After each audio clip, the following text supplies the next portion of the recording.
Assalamualaikum warahmatullahi wabarakatuh. Perkenalkan, nama saya Rini Handayani Penarik dengan NIM 250 20 10 21 020.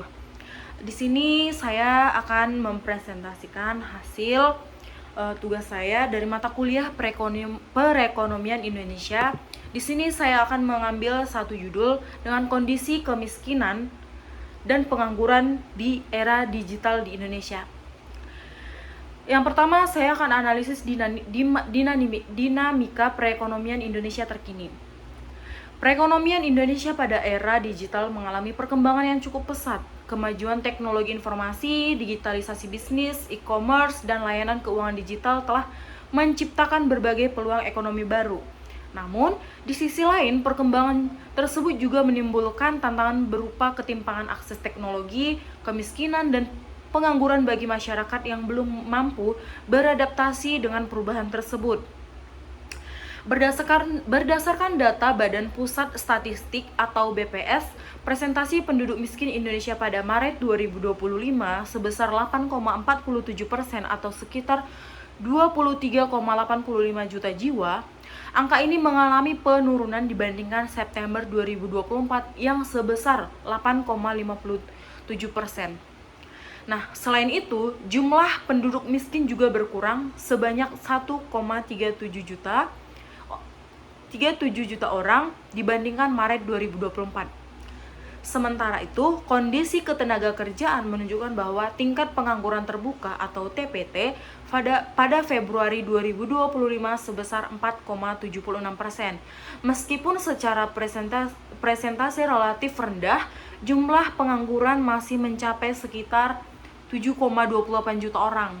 Nah, fenomena ini menunjukkan bahwa penciptaan lapangan kerja belum sepenuhnya mampu mengimbangi pertumbuhan angkatan kerja serta perubahan kebutuhan keterampilan akibat digitalisasi.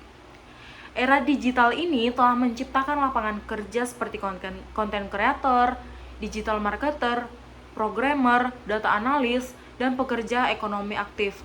Namun, banyak pekerjaan konvensional mulai berkurang karena otomatisasi dan penggunaan teknologi digital. Akibatnya, masyarakat yang memiliki keterampilan digital lebih mudah memperoleh pekerjaan dibandingkan mereka yang tidak memiliki kemampuan tersebut. Nah, di sini saya akan menjelaskan hubungan teori dan kebijakan ekonomi dengan realita kehidupan atau realita ekonomi Indonesia. Nah, jika dikaitkan dengan perekonomian Indonesia sebelum kemerdekaan, sistem ekonomi saat itu lebih berorientasi pada kepentingan kolonial. Masyarakat pribumi banyak bekerja sebagai buruh dan petani dengan tingkat kesejahteraan yang rendah. Kondisi tersebut menyebabkan kemiskinan yang cukup tinggi dan ketergantungan ekonomi terhadap pihak luar.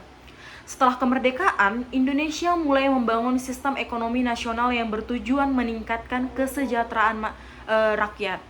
Pemerintah berupaya mengurangi kemiskinan melalui pembangunan infrastruktur, pendidikan gratis, kesehatan gratis, industrialisasi, dan berbagai program bantuan sosial lainnya.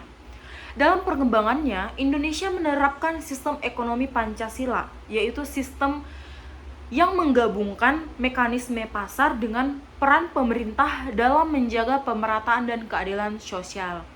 Nah, pada era digital saat ini, penerapan sistem ekonomi Pancasila masih terlihat melalui berbagai kebijakan pemerintah seperti bantuan sosial, subsidi, pelatihan kerja, pembangunan UMKM digital, serta peluasan akses internet.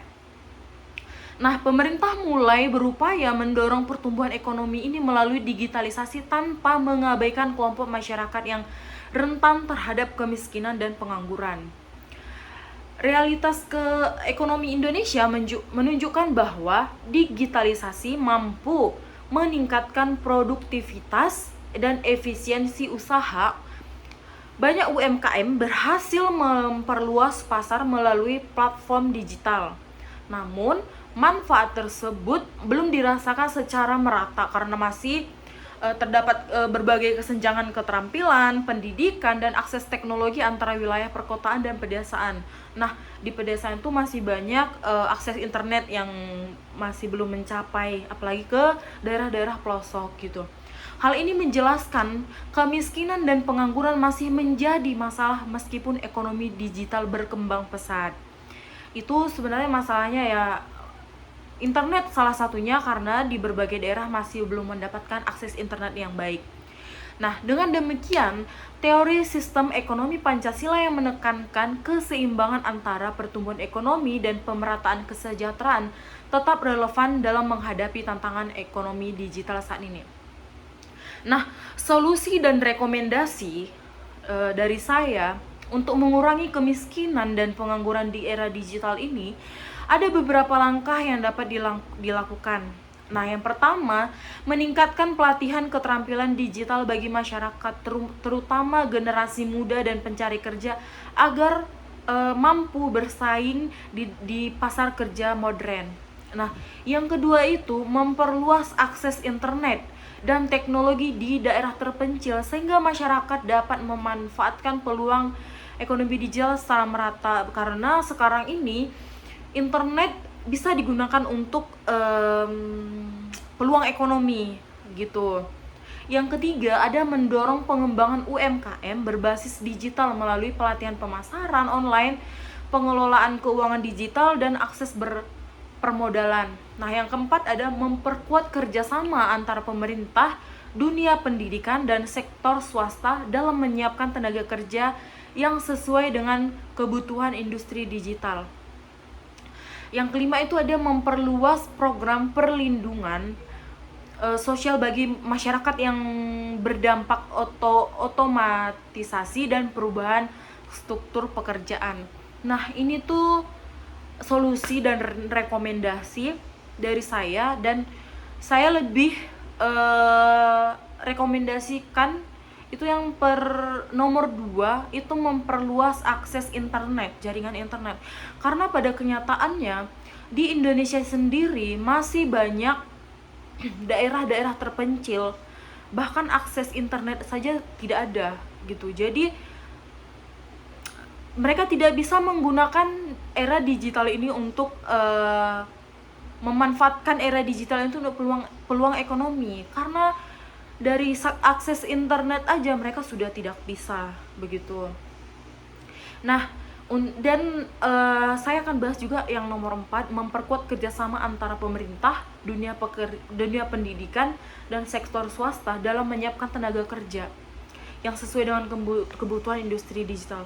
Nah, di sini pemerintah juga harus menyiapkan lapangan kerja bagi masyarakat dan memperkuat dari segi dunia pendidikan.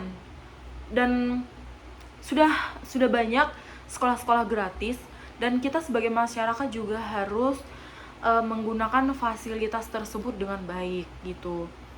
Nah, di sini kesimpulan yang bisa saya sampaikan bahwa kemiskinan dan pengangguran masih menjadi tantangan bagi perekonomian Indonesia di era digital ini. Walaupun tingkat kemiskinan menurun menjadi 8,47% pada Maret 2025 dan kondisi ketenaga kerjaan menunjukkan perbaikan, masih terdapat jutaan masyarakat yang menghadapi keterbatasan ekonomi. Nah, perkembangan ekonomi digital memberikan peluang besar bagi pertumbuhan ekonomi nasional, tetapi juga menuntut peningkatan kualitas sumber daya manusia.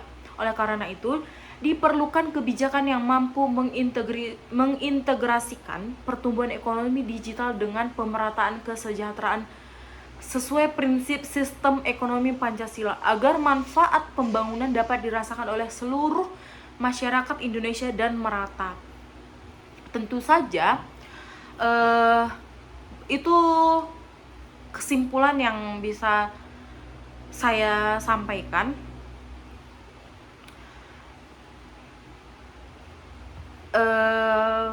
Era digital ini memberikan dampak positif seperti munculnya pekerjaan baru, misalnya konten kreator yang sekarang mulai dari zaman Covid ya, itu sudah mulai dari situ sudah mulai banyak masyarakat yang menggunakan internet dengan baik, menggunakan keterampilan mereka seperti content creator, digital marketer, dan programmer.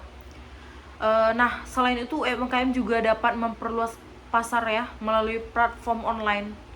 Namun di sisi lain digitalisasi juga menyebabkan beberapa pekerjaan konvensional yang seperti saya sebutkan tadi tergantikan oleh teknologi, sehingga menimbulkan banyak sekali pengangguran bagi yang pekerja yang tidak dapat beradaptasi. Mungkin itu saja yang bisa saya sampaikan. Saya ucapkan banyak terima kasih. Wabillahi taufiq walhidayah. Wassalamualaikum warahmatullahi wabarakatuh.